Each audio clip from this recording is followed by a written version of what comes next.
It's a fundamental it's a fundamental human right, and each one of us here today is a reason why that right must be upheld.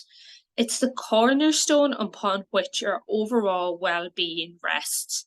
When mental health is neglected, when support is not available in a timely and effective manner, it not just affects individuals, but families, communities, and society as a whole. We are all reasons why we must prioritise and invest in mental health to ensure a brighter and healthier future for everyone. I believe none of us would be here today on this call during what is our summer in September if we didn't believe that change is possible. It's not just a distant possibility, but really it is possible. And it begins with us. At Mental Health Reform, our foundation is built on the belief that we're stronger together. However, it's also important to acknowledge that we live in an Ireland where openly discussing mental health difficulties can be a challenging journey for so many. We are fortunate to have lots and lots of numerous brilliant advocates, including members of our own grassroots forum here in Mental Health Reform, who are tirelessly working to change that narrative. Yet, to truly make a difference, we must amplify our collective voice and ensure that our message is heard far and wide. We also must keep an eye on what our future will look like. That future is a mental health service that's accessible to all that needs it. Picture a society where individuals are empowered to seek help without fear of stigma or discrimination, and that help is available. Envision a world where mental health is treated with the same importance and the same amount of funding as physical health care. So what do I want you all to do today? I want you to support us. I want you to make your voice heard, to support this campaign, to support the call for action for increased funding in our mental health services. We can't just do this alone. We need your help to amplify it. We need this to be top of the inboxes of our TDs. This is not just about the budget. This is about making sure mental health is a priority for our next government, that making our voice loud at this moment will ensure that that has happened. We ask for your dedication to this crucial cause because together we know we can make a difference. Funding is so essential to the implementation of sharing the vision, our mental health policy, and to prove access to mental health for communities across Ireland. So before I hand over to Susanna, I just want to remind us that each one of us is a reason to invest in our mental health services. We are a reason for change, we're a reason for hope, we're a reason for investment, and together we can be that catalyst for the transformation our mental health services need. So I'm going to hand over now to my colleague, Susanna, who is our policy and advocacy coordinator, who's going to talk us through some of the details of our pre-budget submission. Over to you, Susanna. Thanks so much, Fiona, and big welcome to everybody here today. Thanks so much for joining us. My job is to give you a bit of a whistle-stop tour of our pre-budget submission and hopefully encourage you to read the full submission after the launch. I want to start by saying that our pre-budget submission is informed by our member organisations and also our grassroots forum, which is a forum of people with lived experience in mental health difficulties, as well as their friends, families, carers and supporters. We also conducted 2 surveys on Budget 2024 in June of this year, one for the public and one for our members. And I just want to take a moment to thank each and every one of these groups for contributing to this process. You'll see in the submission quotes from these different groups. They're very powerful, evocative, and certainly make a clear case for the need to invest in mental health in Budget 2024. And as I go through the presentation, there'll be a lot of talk of figures and funding commitments and statistics, but all these things have an influence on what our speakers today are going to bring to life, the lived experience perspective of accessing mental health services and the strains on both the public mental health system and the voluntary community mental health sector from an increased demand for these services. So what is significant about 2024? So Budget 2024 is actually a very significant year when it comes to mental health. Firstly, it's the final year of the current implementation plan of our National Mental Health Policy Sharing the Vision. It's possibly the year of reformed mental health legislation moving through the Houses of the Oireachtas. And the challenge here is not just in the passage of this legislation, though we know this is very significant, but also in the translation of high-level strategic change into operational work programmes that make a real difference on the floor. And there are many proposed changes in the legislation that will require significant financial backing to ensure that progressive reform can be realised. 2024 is also the year by which the government promised to allocate 10% of the health budget to mental health under Sláintecare. And if we take the figures from the 2023 health budget, the government would technically need to invest an additional €1 billion into mental health next year in order to reach the Sláintecare target of 10%. It's also possibly the last budget cycle to deliver on the programme for government commitments. And we're going to talk through what the commitments to mental health are within that programme for government a little bit later. So if we move on to the next slide, we're going to talk through the funding to mental health in Ireland over the decades. So we often hear about people talking about the chronic underfunding of mental health services, but what does this look like in the Irish context? We also hear that when the large-scale mental health institutions closed down and there was the crucial move to community-based intervention, the same level of funding did not follow into the provision of community supports. And if we look at the funding allocated to mental health services as a percentage of the health budget over the decades in Ireland, we can see that while obviously the overall health budget would have increased in this time, the proportionate investment in mental health has only continued to decrease from 13% back in 1984 to now just 5.1% in 2023, which is far below international standards. In fact, it's less than half of what the UK spend on mental health proportionally. So we can see that there's an urgent need for the prioritisation of mental health in Budget 2024, and what mental health reform is asking for, the additional €115 million that Fiona mentioned there at the beginning, would actually only bring the allocation to 5.7% based on this year's figures, which is why we're also calling for a long-term funding commitment to actually reach that 10%.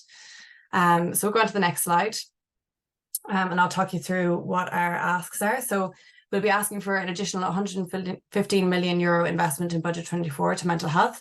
And as I said, that is quite a modest ask when you think about the government's own commitment, technically being an additional €100 billion or €1 billion investment in mental health in Budget 24 to meet their own targets of the 10%. So we're also calling for that long-term funding commitment. And if you look here on the right, you'll see the bars in maroon are the mental health allocations as a percentage of the health budget under the current government. So it's kind of been between 5 and 6%. In orange is what the percentage will be brought to with what we're asking for. And in pink is the long-term funding commitment to incrementally build that investment to 10% by 2030. So there's four main themes within our pre-budget submission. The first is the voluntary community sector. The second is the programme for government. The third is youth mental health. And the final one is our mental health policy sharing the vision. And if you go on to the next slide, I'll talk you through kind of 10 priorities we've identified within those sectors. So within the voluntary community sector, we know that the sector plays a vital role in supporting the state in the provision of services for people with mental health difficulties. And to give us a bit of a sense of the sheer extent of the role the sector plays, if we think of Connecting for Life, Ireland's suicide prevention policy, it has over 20 NGO partners supporting its implementation. And we're very fortunate to be joined later today by the CEO of one of those partner NGOs and our member organisation, Turn to Me. So a huge thank you to Fiona O'Malley, who you'll hear from a little bit later. Despite the vital role of the sector, the funding provided is often insufficient to meet the increased demand experienced since the pandemic, the higher costs experienced in the last number of years due to inflation, and the difficulties around staff recruitment and retention. And within our pre-budget submission, you'll see evidence of the sheer volume of the increased demand on some of mental health reform's member organisations. The voluntary community sector are also often dealing with these challenges without multi-annual funding, which poses huge difficulties, which is why our ask is not only for increased funding, but for sustainable funding for the voluntary community sector. In terms of the programme for government commitments, so we spoke about the 10% allocation. There's also a commitment to instate a national leadership role in mental health, which we haven't had in Ireland since 2016. There's a promise to reform the Mental Health Act of 2001, and there's also a promise to evaluate the advocacy services in mental health. And our national mental health policy states that a range of advocacy supports should be available as a right for all individuals who use mental health services. And as we know, that's not currently the case. Of course, youth mental health is always a vital area of focus so that people get the early intervention and prevention supports at the first signs of mental health difficulties appearing. And we're very grateful to Owen Barry, a social worker and family therapist in CAMHS, from another of our member organisations, the Irish Association of Social Work, who will join our panel later to give us further reflections on youth mental health. It's also important that we focus on the entire spectrum of supports required in youth mental health, including the community-based primary care services. Investment in keeping people well rather than waiting until they're in need of tertiary services is key. And this is something that we heard echoed in the recent Mental Health Commission report into CAMHS. The Youth Mental Health Pathfinder project is also a programme for government commitment. The National Youth Mental Health Task Force report from 2017 advised advancing this Pathfinder project, and 6 years later, this project has still not been advanced. In terms of sharing the vision, this is obviously our roadmap for developing mental health services in Ireland to become more person-centred, more human rights-based and more recovery-orientated. We have a very clear implementation plan and milestones within it that need to be delivered each year to ensure the success of this policy. Thus, it's vitally important that the required milestones that were missed in 2023 due to funding constraints and the upcoming milestones for 2024 are adequately funded in this year's budget. The national clinical programmes of mental health, they're crucially important specialised services that each require a national rollout. And again, we have very clear milestones identified in order for this to be achieved. There's 6 national clinical programmes of mental health, including dual diagnosis, suicide or self-harm, early intervention in psychosis, eating disorders, ADHD in adults, and perinatal mental health. And we'll be hearing a bit later from Dr. Karen O'Connor, the National Clinical Lead for Early Intervention in Psychosis Programme in Ireland. So hopefully for those of you who haven't come across these programmes before, it'll give you a bit more of a sense of the services they provide. And again, a huge thank you to Dr. O'Connor and all our panellists. We're very fortunate to get to hear their insights later today. On the next slide, then I'm going to talk you through where you can access kind of more information on all of this. So firstly, I wanted to bring this all back to the individuals, families and communities who'll be impacted by the development of these services, to remind us that we all have a reason to invest in mental health and we all are a reason to invest in mental health. And on our website, Stephen in our comms team has done an amazing job of setting up a web page all about our pre-budget submission and the campaign. And on that webpage, you'll find a video that we recorded with our member organisations and our grassroots forum on their reasons for investment in mental health. And I'd encourage you all to look at the video and to also reflect on your own reasons for investment in mental health when you watch it. And I wanted to say a huge thank you to our members and our grassroots forum for coming with us to the Department of Finance to do a big photo call for the campaign and to record that video. And you can, so our website is www.mentalhealthreform.ie. You can also contact us on info@mentalhealthreform.ie. And there's all of our different social media handles. If you follow us on social media and sign up to our newsletter, you can get all the alerts. And just to say that we will be launching an uplift campaign as well to support you in contacting your elected representative about investment in mental health. I'd like to leave you with one final thought, and that's that Ireland is in a strong fiscal position coming into budget 2024 with a general government surplus of €10 billion in prospect for this year. And to quote the Taoiseach from the National Economic Dialogue Forum this year, he said, "We need to use economic progress to fund social progress." So now I'm going to hand you over to Nell Moore-Ryan, one of our Grassroots Forum members, and back to our CEO, Fiona Coyle. Thanks so much, Susanna, for all your work on our pre-budget submission and for taking us through it. As Susanna said, it's available on our website for those who want to read it in more detail. Now I'm really delighted to introduce one of our Grassroots Forum members. So Nell Moore-Ryan is a 23-year-old autistic woman who's currently a student of music tech and sound engineering. And she's here today to offer her perspective on the mental health system in Ireland after years of personal experience. So Nell, you're very welcome. Thank you for all the work you do and for joining us here today. Thank you for having me. Yeah, so Nell, you're a member of our own Grassroots Forum here at Mental Health Forum, and you have experience of accessing mental health services. Can you tell us about that experience of engaging, in particular, I believe, with child and adolescent mental health services, and, you know, what support, you know, were you hoping to achieve, and what was your journey?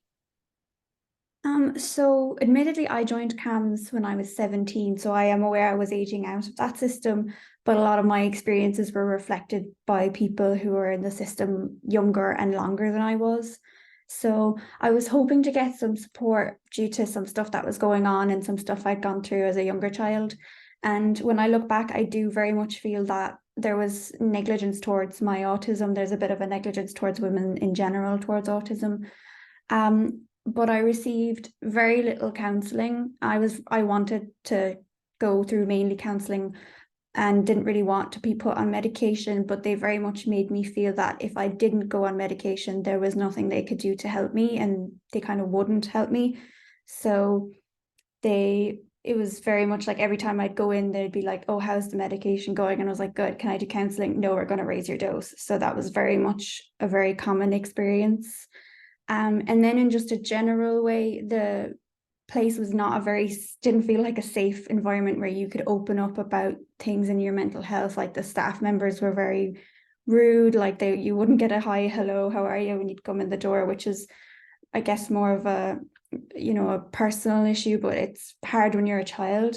And they would be rude to families. I remember a very small child, a lady just came in and was like, you're with me today, and just stormed off, didn't introduce herself, didn't talk to the parents at all. It was very inappropriate in my term. And I felt I had heard of things of like people breaking confidentiality and then like shaming people and having poor attitudes to children who were struggling, and that was very much reflected by many people in the going through the CAMHS I went through, and I definitely felt that as well. Thank you for sharing that. And I think, the recent Mental Health Commission reports into the camp services, some of the feedback from the families would echo some of that. And, I think there also to balance it a little bit, some of the feedback as well was that there are amazing people out there as well who are delivering really brilliant services. And I guess what we learned is a huge amount of the staff are themselves working in a system that isn't actually meeting their own needs. Burnout is really high, but yeah, we need to ensure that our CAMHS are child friendly, and actually meet the needs of young people. And I suppose then your journey, like, well, you went through CAMHS, but you then became a youth advocate, I suppose, with Jigsaw, which is the National Centre for Youth Mental Health. Can you talk to me a little bit of, how did you become involved? What was the reason behind it? And how did you benefit? How did becoming an advocate and speaking out, how did that benefit you personally? I personally found it very helpful. I like feeling like I can give back, that like what I went through has purpose and that it can maybe help somebody else not go through what I went through. I personally heard about Jigsaw through a friend, and we applied together, so that helped that there was somebody there that I knew. I am a bit biased because I have used Jigsaw in the past, and I found it a very helpful service. Admittedly, the waitlist was a lot shorter at the time, but they helped with like developing basic coping skills, and they signposted services for me that they thought maybe could help me a bit more with what I was going through at the time. One thing I kind of appreciated is they didn't drop me or let me go. Even though there were times I think I might have been past the early intervention type service, but they dealt with what they could and then helped me move forward to deal with that stuff. And I would really recommend volunteering with Jigsaw because they're constantly trying to learn and grow and make the service more accessible and more diverse and more inclusive.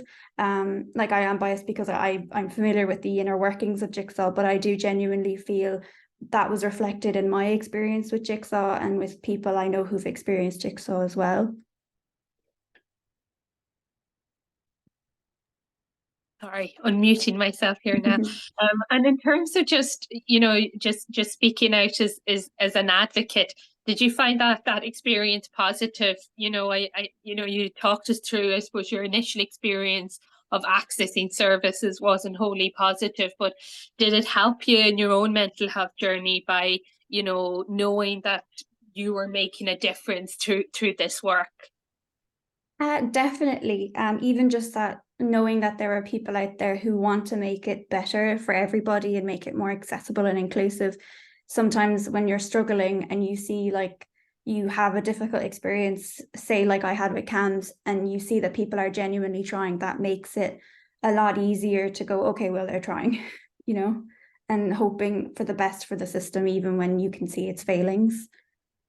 Yeah, and as we know, there are thousands, 4,500 of them to be exact, children and young people across the country, who are on a waiting list to access CAMS, and there are hundreds of thousands of other children and young people who are at this moment kind of experiencing mental health difficulties, and so many of those young people are not receiving appropriate or those timely mental health services.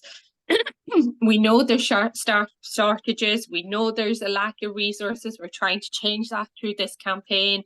But what would your messages be? We have a few elected representatives and a few of their people that they work with on this launch event today.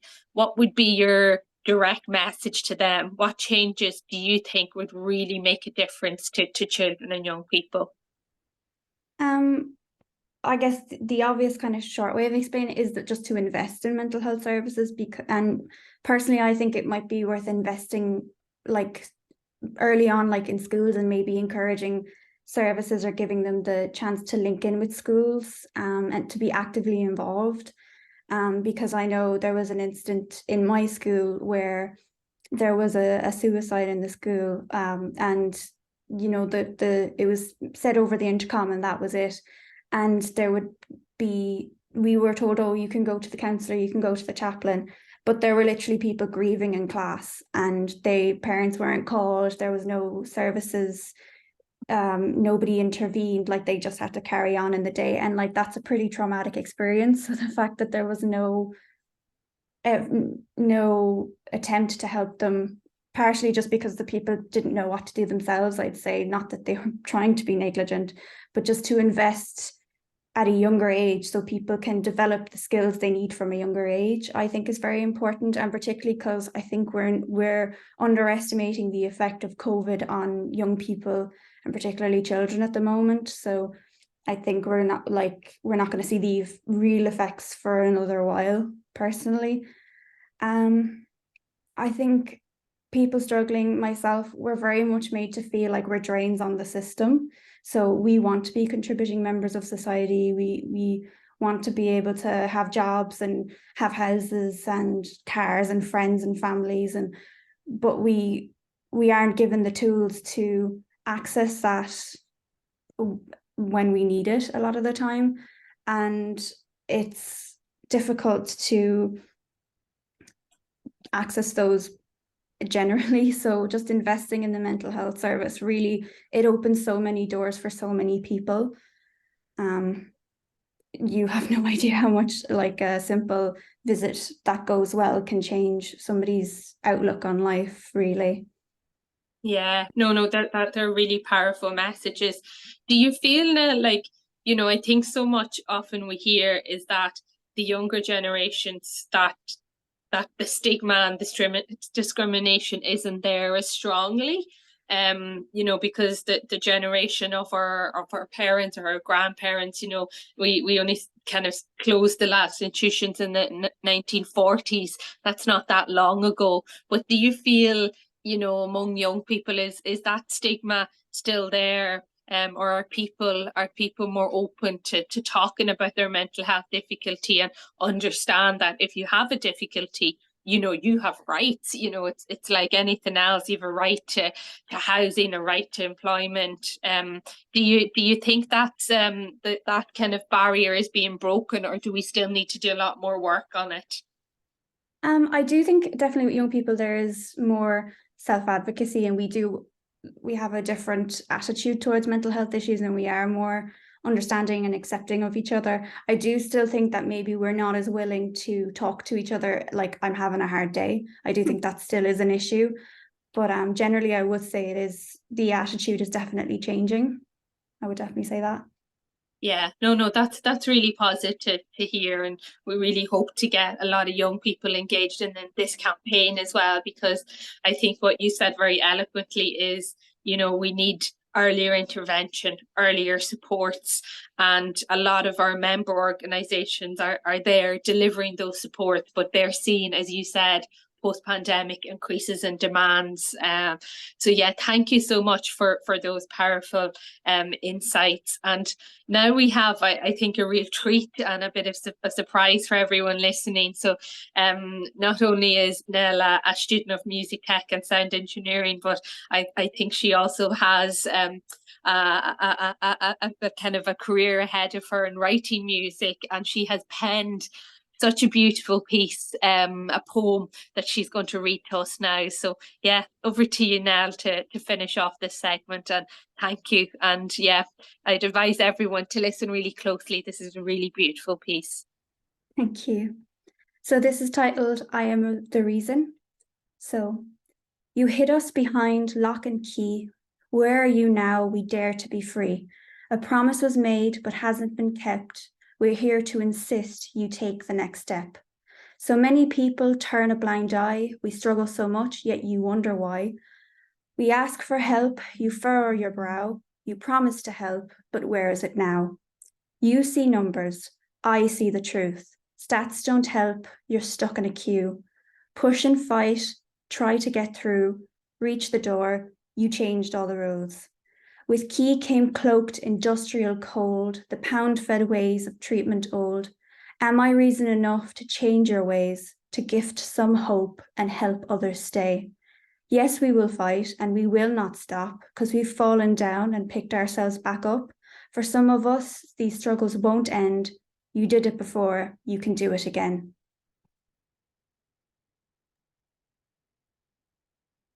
Thank you so much. That was just really beautiful. I think those words will have stayed with me since I first read it. A promise is made, but yet to be kept. And I think that's the crux of why we need investment. We need no more empty promises. So yeah, thank you so much for joining us here today, and thank you for adding your voice to this campaign.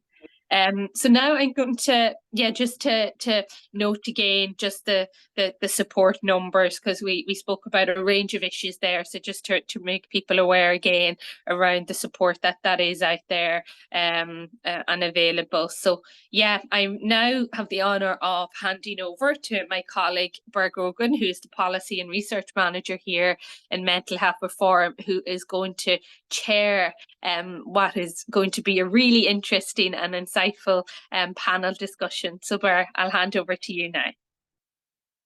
Thanks so much, Fiona, and thanks again to Nell. There's one thing reading the poem and then actually hearing you recite it was just really, really powerful. So thank you.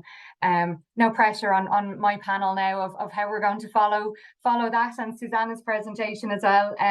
But no, as Fiona said, I'm the Berg Rogan, the Policy and Research Manager, and I'm delighted to be joined here today by Fiona O'Malley, who's the CEO of Turn to Me, Owen Barry, social worker and family therapist in CAMS, the Children Adult Mental Health Services, and Dr. Karen O'Connor, who is a consultant psychiatrist and the National Clinical Lead for the Early Intervention in Psychosis Programme in Ireland.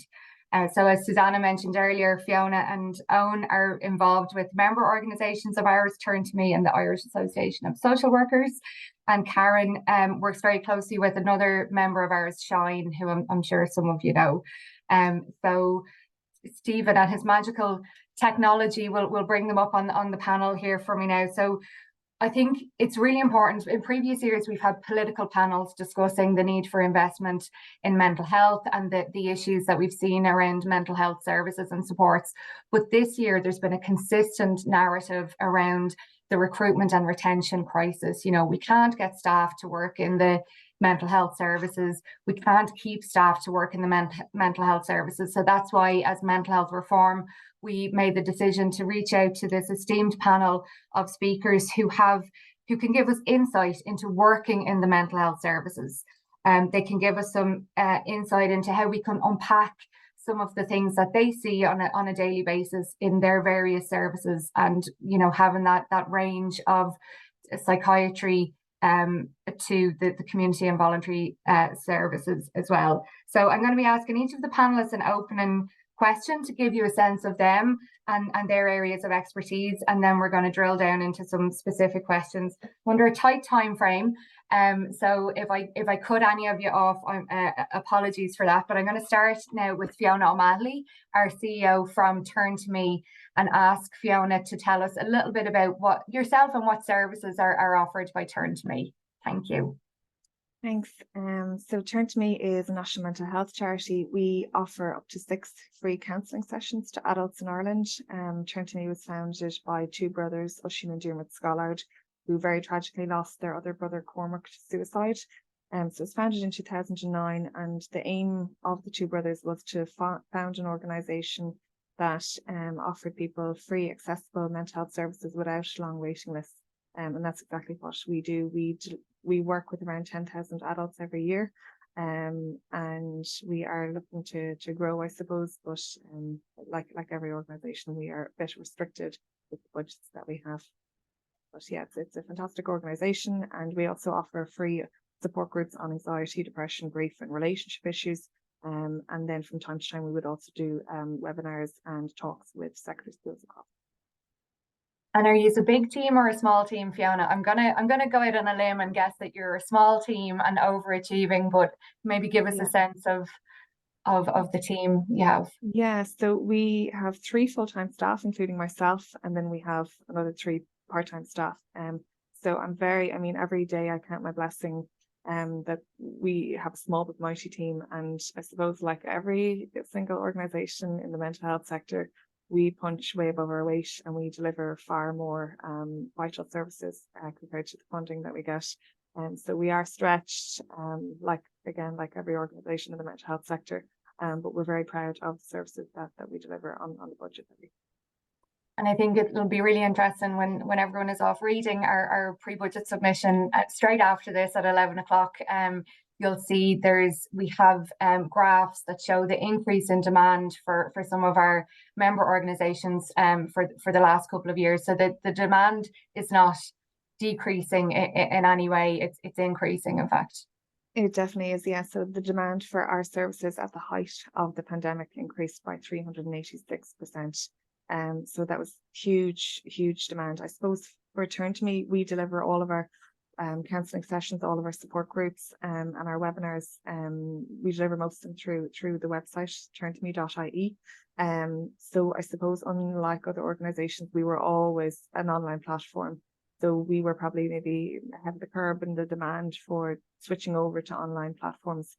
So I suppose in that way it was good, but it also put us in a position where we were certainly squeezed to reach this demand and to be able to help these people that needed our support.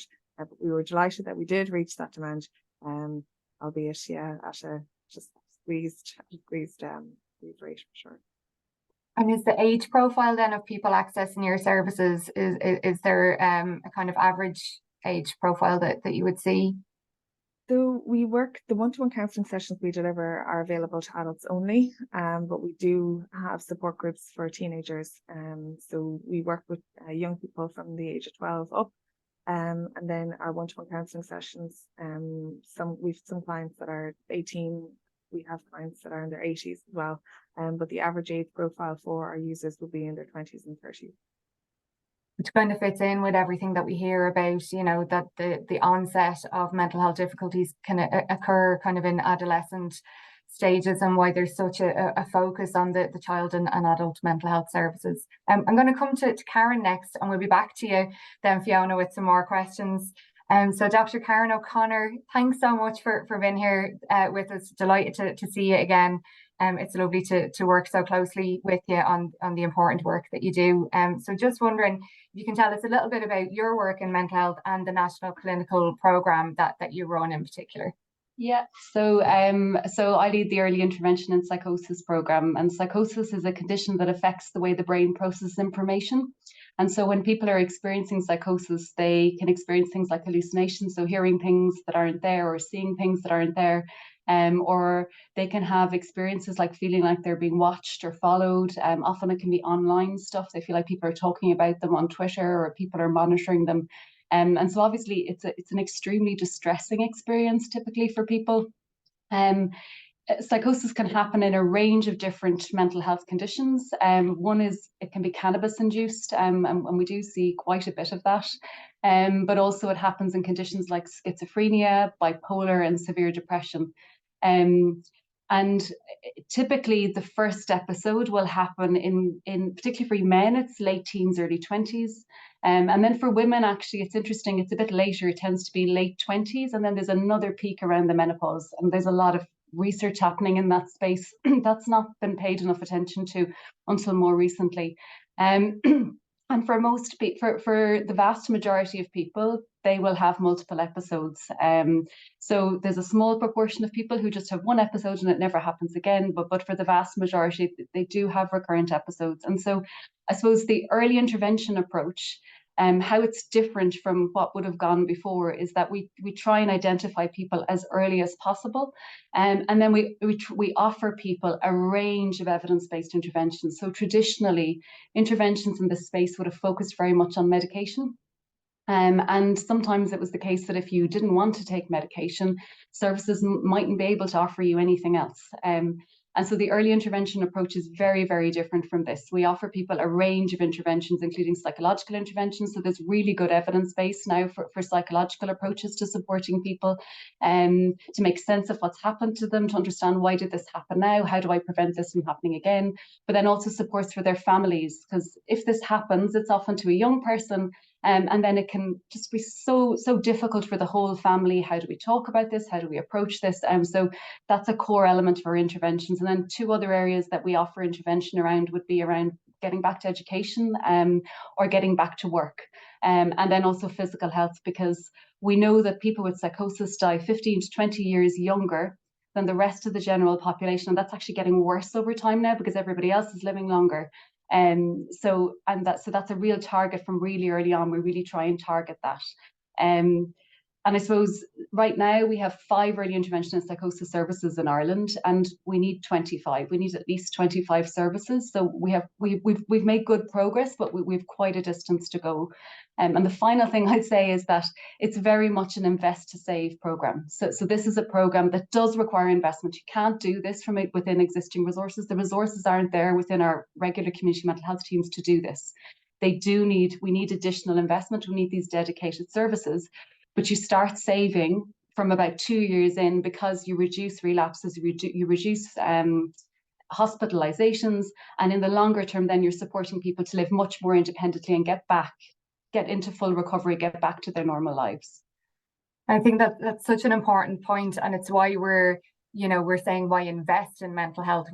It's not a cost. The cost of not investing in mental health is too high, it's too great. It's the cost of lives, communities, families. And like that, if we were talking in government budgetary terms, there is an economic cost to not investing in early intervention and prevention, absolutely. And actually I heard you speak before one of the events, and it really struck me how the clinical program is about meeting the person where they're at. It's not about them fitting into a checkbox that you have of what they should need or what they should link in with. So it's the person at the center. So maybe like I can illustrate that by, so often we might be contacted by a GP who has somebody they're worried about. Often people won't recognize this is happening to them, and they're often just so worried about the things that they feel are going on around them. And so that they won't want to see us a lot of the time. They don't want to engage with mental health services. And so, somebody that comes to mind in recent times is that one of our key workers would have gone out to the GP, would have met the person in the GP practice, and then built a relationship, probably over about 6 months, where this person then was willing to see me, was then willing to see other team members like the psychologist, was willing to see the individual placement support worker who supports people get back to employment. And then things really started to shift after about 6 or 7 months. But it was this meeting in coffee shops, going for a walk, not necessarily meeting in clinic. We meet people out all around the place. And as you say, meeting people where they are at, because this is a really frightening experience. And many people are not ready to engage with us at all. And so, you have to build that relationship building and understand where they're coming from, understand what the particular challenges they're facing are. Exactly. And it's myself and Susanna actually met with the mental health representative of the Irish College for General Practitioners just the other week. And she was saying that in Cork, the fact that the National Clinical Programme is there, she doesn't see young people 18 to 25 now who are experiencing psychosis because of the early intervention that's there. And she said it has been an absolute game changer for her practice in Cork. So I think that reiterates, you know, why we talk about the national clinical programs in our pre-budget submission. You know, we know there are a number of them. Susanna listed them out earlier, and you know, they're working well, which is why, in order to reach as many people as possible, they need the sustained funding every year, but also the additional funding to grow the teams. You said there's 5 teams, we need 25. We know it's working. So that's one of the reasons for investment in the National Clinical Programme. So I'm going to come back to you in a couple of minutes. Karen, thanks so much. So Owen, going to bring up Owen now and ask Owen to tell us a little bit about his work in mental health. I've had the pleasure of dealing with Owen quite a bit with our Children's Mental Health Coalition, and we were both in front of the Oireachtas as part of the pre-legislative scrutiny for the reform of the Mental Health Act. But Owen, can you tell us a bit about your work in CAMHS and as social worker and family therapist? Yeah, thanks a million, Burr. And just quickly to say thanks very much for the invitation for mental health reform.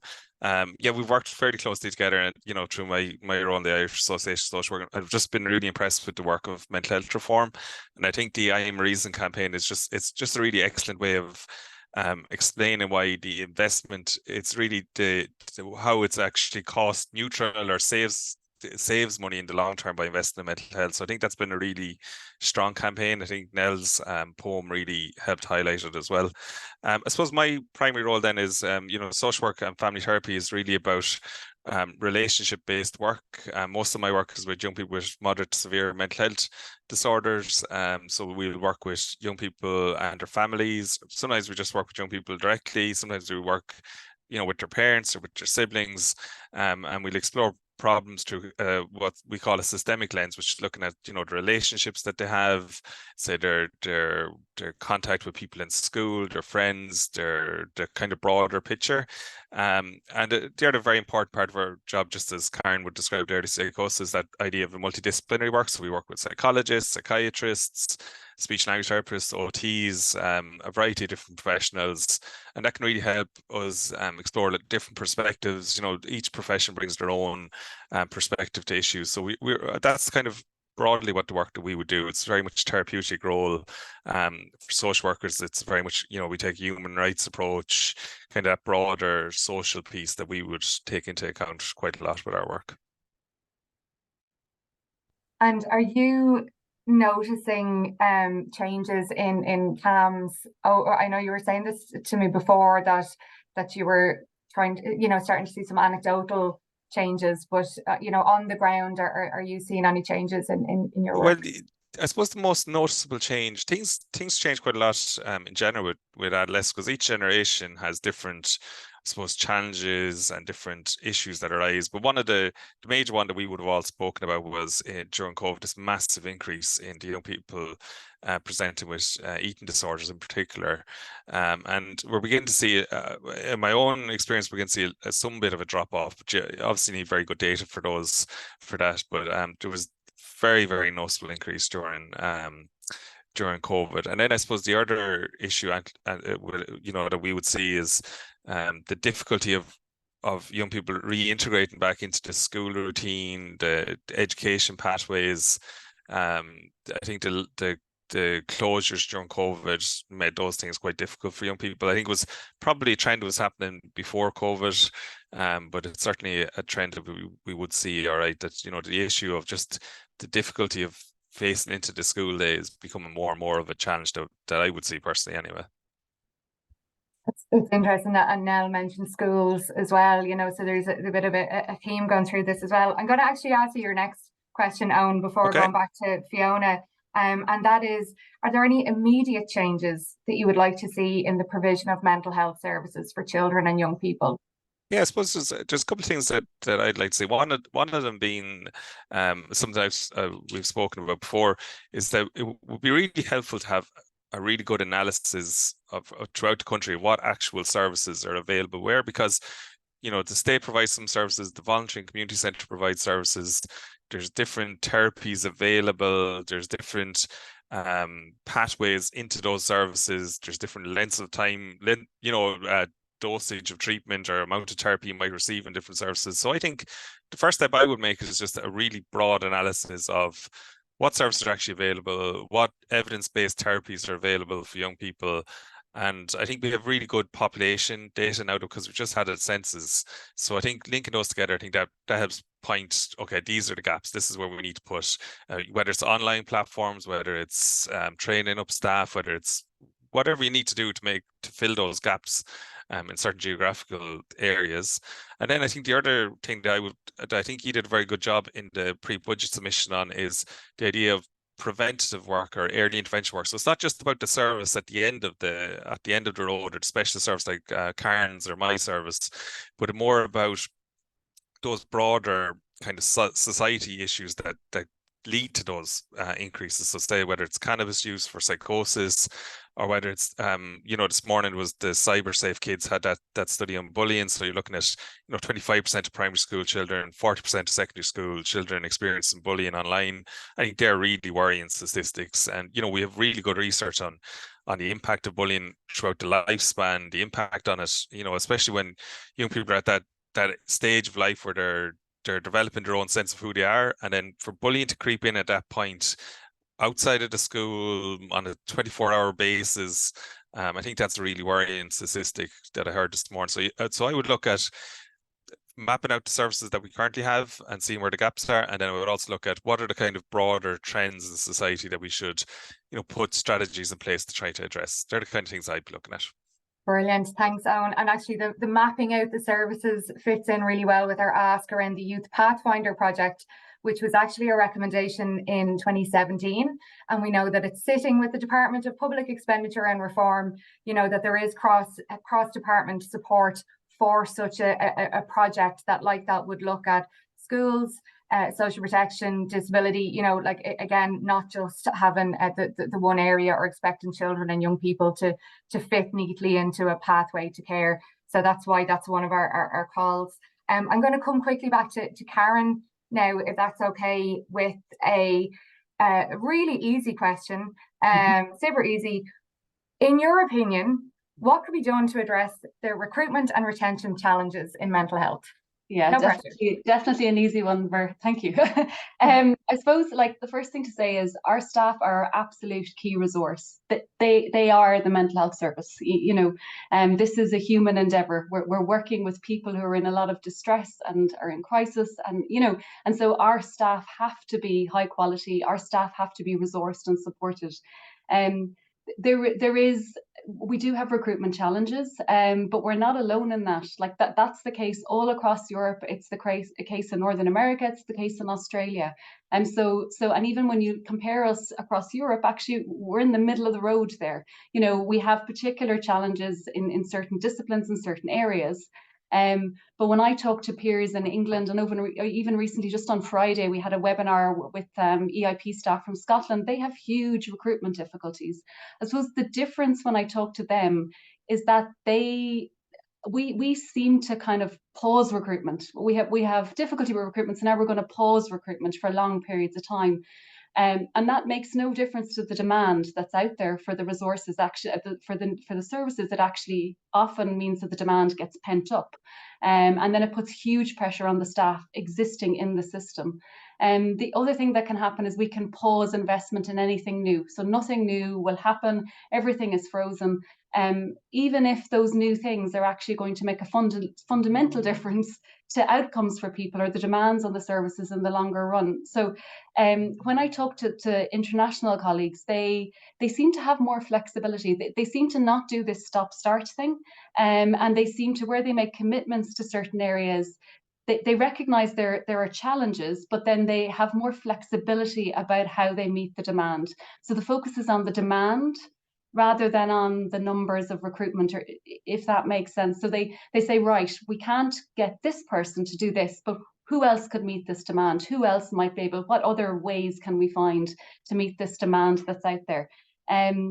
I think the other, so I give you an example in EIP. So the funding that we've gotten in EIP over the last 8 years, We've recruited 92% of the staff we've been funded for into post right now, and the final 8% of staff are in recruitment.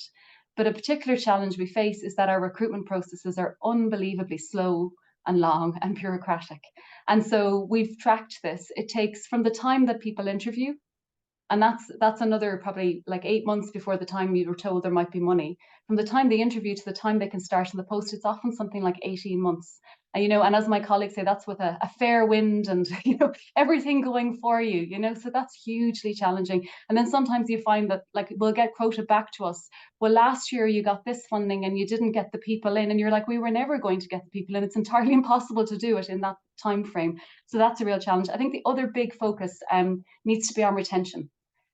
So we really need to invest, and investment seems to be the theme for today. We need to invest in the staff that we have. And I think there are a few ways that we could definitely look at doing that. So one is around education and training. Not all staff have the same access to opportunities around education and training. That needs to change. So certain disciplines have much easier access and other disciplines find it extremely difficult to get resourced around education and training. That's not right, and that needs to change. The other piece is around career progression. There are very significant differences across the disciplines in terms of opportunities for career progression. We definitely see this in the programs because often we offer non-discipline specific opportunities, and then we see that there are lots of people out there who are really looking for new opportunities, new ways of working, and are very keen to engage in our programs. And the other big thing is our electronic health system. So the absence of the electronic health system, we waste so much time every day. It's like some people have 3, 4, 5 different files. I can't access the stuff. It's really ridiculous time wasting stuff. It's also really unsafe. And the other piece that we miss then because of that is we're not tracking the right data. We're not looking at the right data. We're not looking at things around quality in the way that we should be. We're not looking around things around engagement. Instead it's very basic numbers that actually don't have the meaning that they should have. And I think, you know, Nell referenced that actually really well in her poem. That was one of the things she identified. So, you know, they're my thoughts on it. No, we really solution focused and practical. Thank you so much for that, Karen. So we've 2 minutes left. So I'm going to come back to Fiona again, just for the view of the community and voluntary sector around. So what role do you believe the community and voluntary sector can play in meeting the growing demand for mental health services in Ireland? So I think it's no secret that the government is heavily reliant on the NGO sector to deliver a lot of the services in terms of the mental health services needs to provide. Having said that, it is also woefully underfunded. A lot of the contracts that different organisations can offer staff tend to be prolonged, precarious contracts. Lack of permanency can be a big issue. And then also the wages are quite tight, which in theory it would be lovely if we could all work for an organisation that we're passionate about and if salaries didn't impact us. But of course it creeps into every aspect of our lives, and it impacts our quality of life and the quality of life of our families as well. So it's extremely underfunded. And then I would also echo mental health reform's call for multi-annual funding. Turn to Me as an example of a charity that's going through a period of growth at the moment, in terms of the branding, the raised PR that we have, the increased marketing that we have, and the public engagement that we have. However, we're not going to be able to increase the services that we deliver until we get real multi-annual funding from the government and secure funding at that. So it can be a bit of a quandary for a lot of people in leadership to try to balance the situation and keep all these plates spinning in the air at once. But yeah, I think the way forward, it's just a very simple increased investment. Thank you so much, Fiona, and sincere thanks to all of our panelists, Fiona, Owen and Karen, for that vibrant discussion, and hopefully it has helped inform our pre-budget submission and our asks and the reasons why. And clearly we have some simple solution-focused suggestions, and hopefully we have a couple of weeks now before the 10th of October, before Budget Day, to see the government and the HSE get behind them. So I'm delighted to hand back over to our CEO, Fiona, who will close us off now today. So thanks, Fiona.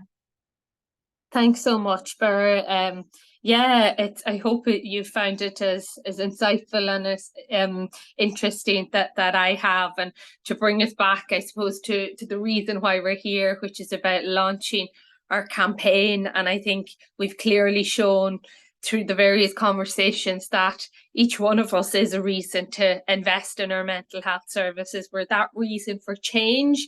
We're a reason for hope, we're a reason for investment, and we need to work together to strengthen that voice. Before we conclude, I just want to take a moment to express real heartfelt gratitude to the incredible team behind the launch, behind the pre-budget submission and the campaign, who really helped to bring it to life.